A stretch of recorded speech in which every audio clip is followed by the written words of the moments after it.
Okay, now students, we move forward. There are different scientific investigations which we have done by the different scientists, and they can only be achieved by 5 different scientific methods.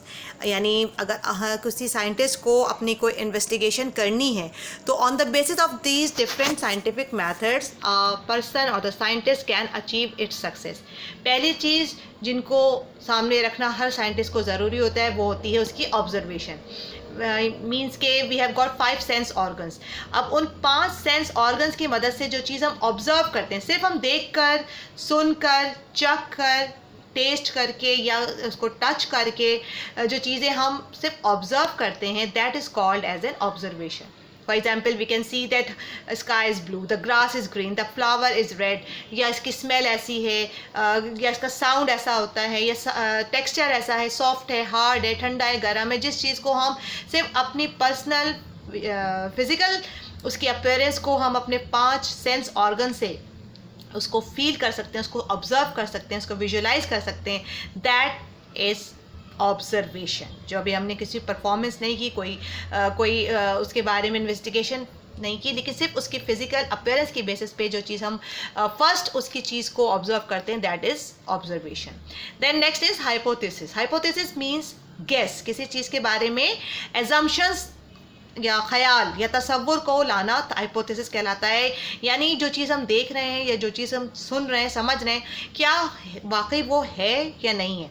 It may be yes और it may be no. हमारा assumption गलत भी हो सकता है, हमारा assumption सही भी हो सकता है. तो ये चीज़ क्या कहलाती है? हाइपोथेसिस. अभी हमने कुछ एक्सपेरिमेंट नहीं किया, कोई परफॉर्मेंस नहीं की, कोई आगे काम नहीं किया, बल्कि अभी हमने सिर्फ एजम्पशन किया है on the basis of our 5 sense organ. जो हम ऑब्जर्व करते हैं उसके बेसिस पे जो चीज़ हम अभी सोच रहे होते हैं, समझ रहे होते हैं, that is called as hypothesis. Then next is theory. If the result of any experiment supports the hypothesis. अगर आपका कहा हुआ आपकी हाइपोथेसिस को सपोर्ट कर रहा है, that is called as theory. यानी आप समझते हैं कि आपने जो ऑब्ज़र्व किया है और आपका हाइपोथेसिस अगर वो करेक्ट है, यानी आपकी जो भी एजम्पशंस आ रही है on the basis of observation, that is called as theory. अभी आपने इसको सिर्फ अपने तौर से लिखा है, समझा है, सोचा है.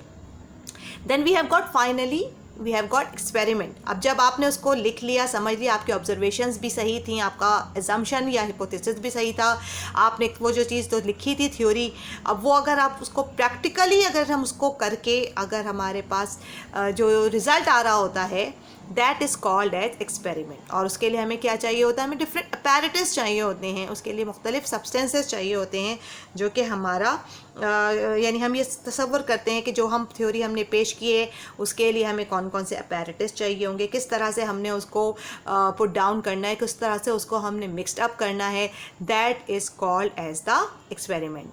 एक चीज़ होती है पहले सिर्फ उसको हम थ्योरेटिकली हम कहते हैं ना लिख लिया, और जब हम उसको प्रैक्टिकली परफॉर्म करते हैं, that is called as an experiment.